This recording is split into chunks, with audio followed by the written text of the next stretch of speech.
Yeah, a He little picked up call the out to hammer. Thor. Yeah. He goes like, "Oh, the tables have turned." Boom.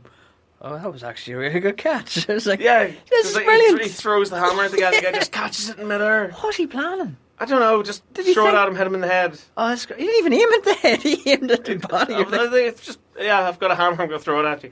I was like, that is perfect. That is so No, cool. I think it's really, really great. It looks like a world of fun. That's out on the 19th of June next year. I'm going to be that's there on the front list. row seats. That's on the Front list. row seats. I can't wait for this. There's a lot of people online that are doing the usual thing, like, well, like, there's women in this, so, like, shouldn't it be called, like, People in Black or something like that? Oh, God.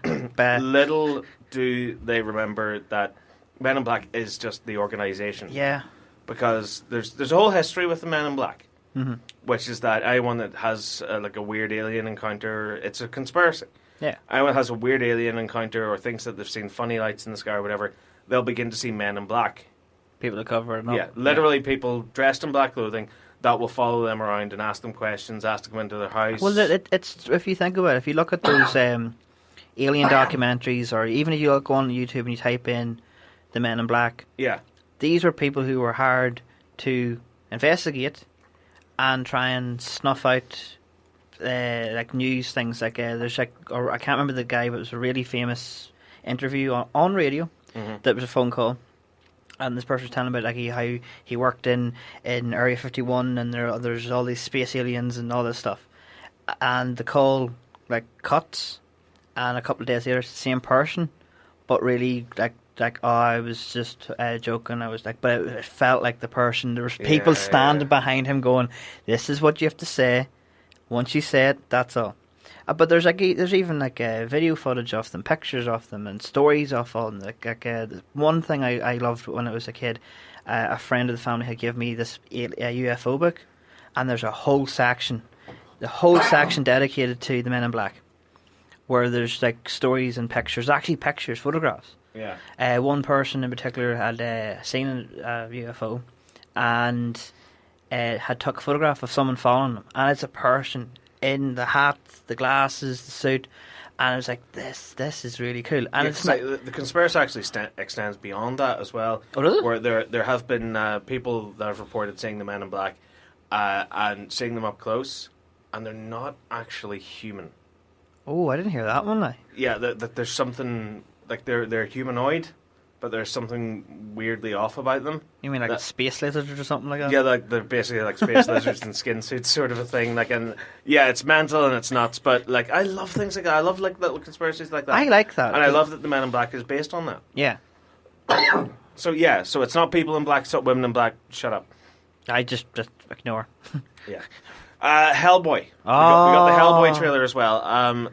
No, I was a big fan of the Guillermo del Toro, Ron Perlman movies. I think it's a real shame and disgrace we didn't get a third one.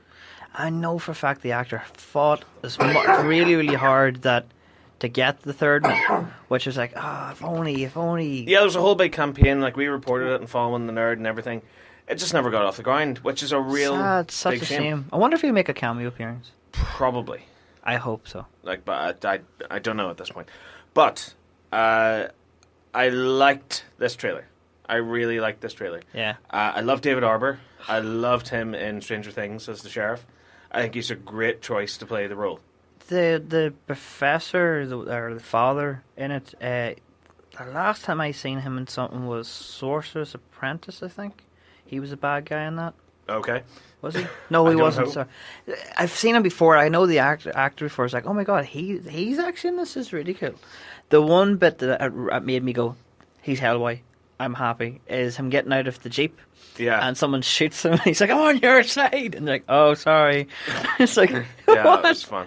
I loved the bit as well where he's fighting the giants, and one of them just like hoops him halfway across the field, knocks him sideways. Yeah. The one thing I confused me was at the end, just at the end of the trailer, he's like, "Sorry, I'm late" or something, and I think that's the bad guy at the end of it. And I looked at it, I was like, it's called like Rise of the Blood Queen or something, isn't it? Yeah, and when I looked at the villain, if it is the villain, I was like, that's not the woman from Resident Evil. Yeah, that's Mila Is Jovovich. it? Yeah, that's her. Oh my god! I hope that she's a Blood Queen, because it'd be so funny that she was a good guy the entire time fighting monsters and stuff, and now she's taking the role as a villain. Yeah. And what a way! Like I loved even seeing at the end of it when he has like the fire crown and the giant sword, and you're like, this is perfect. This is perfect. It looks pretty badass. There is something a little off about it. I will say that. What do you mean? Just there's something not really gelling with me correctly, and I don't know if it's because it's like whenever you saw the Tobey Maguire Spider-Man movies, and then you saw the Garfield Spider-Man movies, and you just felt like there was something missing. Yeah, like they were. For me, still, I look at them. I don't know why it is. I went back and watched them, and they're still out of sync. Yeah, there's just something. It's not clicking. I don't know. Like I thought, at the time I was angry, and annoyed, and it's like, oh, you don't change this. I want my Spider-Man. And then I watched it again, and I thought, oh, well, time's passed, and I'm still kind of getting that feeling with this trailer. Do you know what I think it was? I think it was when he first talked. I was expecting a really deep and rare. Well, he still kind of has. He does that. it, and but it's because I'm comparing to. Yeah, it is. That's what it is. And it's also the fact that Guillermo del Toro has this visionary kind of style about him. Yeah, and his movies all kind of have this certain, like, sort of beautiful color palette where it looks like the contrast has been turned way up and everything, and it has this certain beautiful charm to it. This is directed by F. Gary Gray, who directed Fast and Furious 8. I want to say, Fast and Furious? Yeah, it's gonna be a little car chases then. There's something quite flat about it. Just visually, how it looks a little bit cheap as well, and I'm sure it's because this is just a trailer and we'll see it in the final movie and it'll look way better and stuff, but like even like the arm, like his big rock arm of Destiny, it looks really off. It looks like cosplay. I know it sounds silly, but it looks pretty small. Like the one I remember back in the day is huge, and it looked like and he had like the big sort of chunky fingers and where with this one it's just where the wrist is kind of made me go, this is a wee bit weird. Yeah, it feels like this part of the arm's going to fall off. But do you know what I mean? Though it feels like cosplay. It looks like that's made out of papier-mâché or something. Yeah. Like there's something quite cheap about it. Now, like I'm not one of those types that goes, special effects look terrible, makeup looks terrible, I'm going to watch it. No. Like I'm there for the experience. Yeah. So it doesn't matter if your movie's got really lackluster CGI or something. Is the story good? Is it going to make me laugh? Great. I don't care. It's just for this. Huh. Like, I can't help but compare it to things like, do you want Hellboy 2 where he kills the big monster and turns into like a beautiful flower thing? Oh, yes. And it looks gorgeous, and it's shot so beautifully, and it's got imagination to it, it's got passion to it, it's got heart to it. It's like Sam Raimi with the Spider-Man movies. Like, just the other day, you and I were sitting down talking about the scene in Spider-Man 2 where Doc Ock wakes up after he gets the arms put on. And he attacks the surgeons. Yeah. Like, you have beautiful scenes like that. Where was that in the Amazing Spider-Man movies? Like everything about it is shot so flat, and it feels so studio mandated, and it feels so basic. There's no creativity to it. There's no passion to it. But with the second one of Amazing Spider-Man, it always annoys me.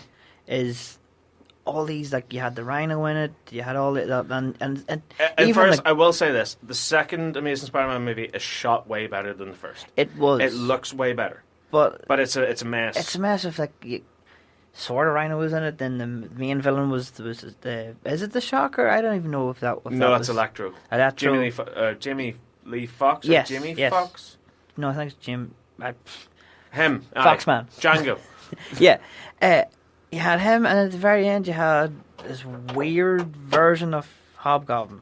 Yeah, which they not Hobgoblin, sorry, Green Goblin. Green Goblin, yeah, and they kind of pulled from multiple variations, and kind of mashed together. Although I will say this though, I saw Into the Spider-Verse this past week as well, and we'll talk about that a little bit later on, more depth. They have the Green Goblin from the Ultimate series where he is the big beast monster thing. Oh my god! Where it's like Norman Osborn transforms into it and has like wings and stuff. It feels like they were trying to do that with Amazing Spider-Man 2. Where he transforms into a goblin. You can see the green veins and stuff through his face and stuff. Like honestly, he looked like he'd been up all night on meth. Yes. He looked really bad. Yes. He looked sickly. He looked disgusting. And I understand that, like, the whole military graded armor and stuff. Visually, okay, I can see what they're trying to do, but the way it came across, it's horrible. Just horrible. It was like it was a train wreck, yeah. But I'm not saying that this new Hellboy is going to be like that. No. I'm just saying that whenever you have like movies that are made by auteurs, they're made by visionary directors, and they have a certain look, and they have a certain style, they have a certain feel to them, and they put their mark on it because it hasn't been done before. There wasn't a big budget Spider-Man movie before Sam Raimi came aboard and made the Tobey Maguire Spider-Man. That left an imprint that they're still trying to shake off to this day.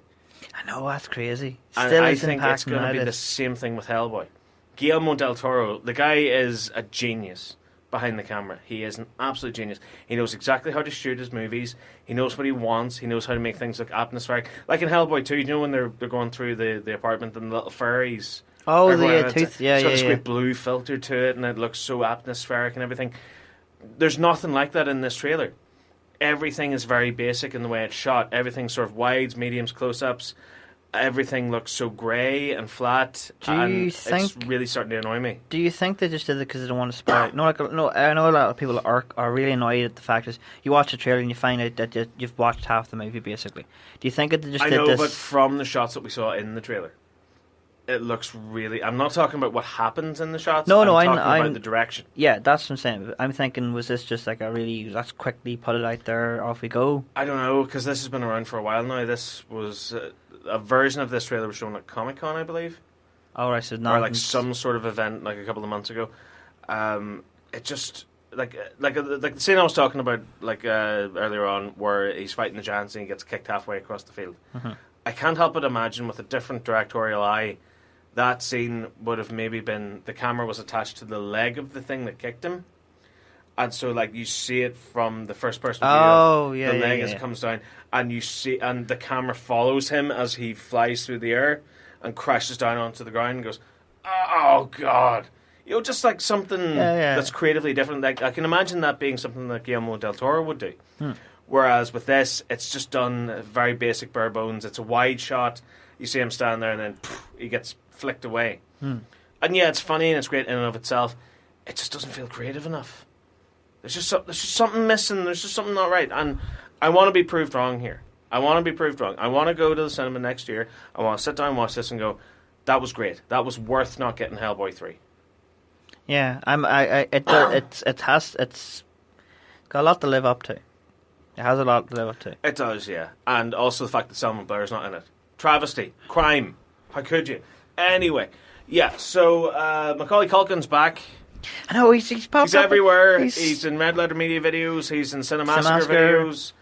He's Wildfire. He's just all over the place. I don't know, did he just wake up one day and goes, I'm just going to clap at everybody? Yeah, it's like he got his life back together. Like he woke up in some sort of pit somewhere and went, what have I been doing for the last 20 years? Yeah. It's time to get my head back in the game. He went to the barber, got himself a nice haircut, shaved the beard off. Now he actually looks decent. Yeah. Joe, for me, Macaulay Culkin kind of looks like, and I know you haven't really watched a lot of this, but It's Always Sunny in Philadelphia. Yeah. There's a character who starts off the show as a priest. I know who you're talking about, yes. Yeah, and ends up losing his place in the priesthood. He's had broken legs and stuff. He had broken legs. Yeah. He ended up on the street doing various misdemeanors, shall we say, and he just looks horrible. And that's what Macaulay Culkin reminded me of. Oh, I'll give you that, yeah. Because every time you were seeing, those media pictures where they were taking snapshots of him, and he had this long, straggly beard and long hair, and he looked homeless, and he looked like he'd been up all night on some type of narcotics. Mm-hmm. He looked like that. But now he's got himself all cleaned up again. Yeah. I looks like a decent human being. And he's been in a couple of Red Letter Media videos, as I said, a couple of Cinemassacre videos, and so forth. Now he's back as Kevin McAllister. Oh. Now he's back in a little Home Alone sequel. It's called Home Alone Again.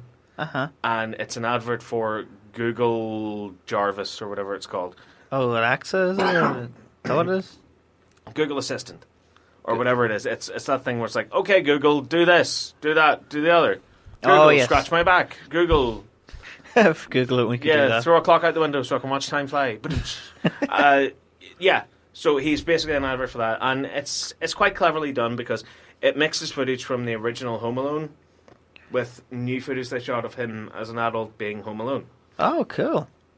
So it's him sort of waking up going, what was I supposed to do today? Google, what was I supposed to do today?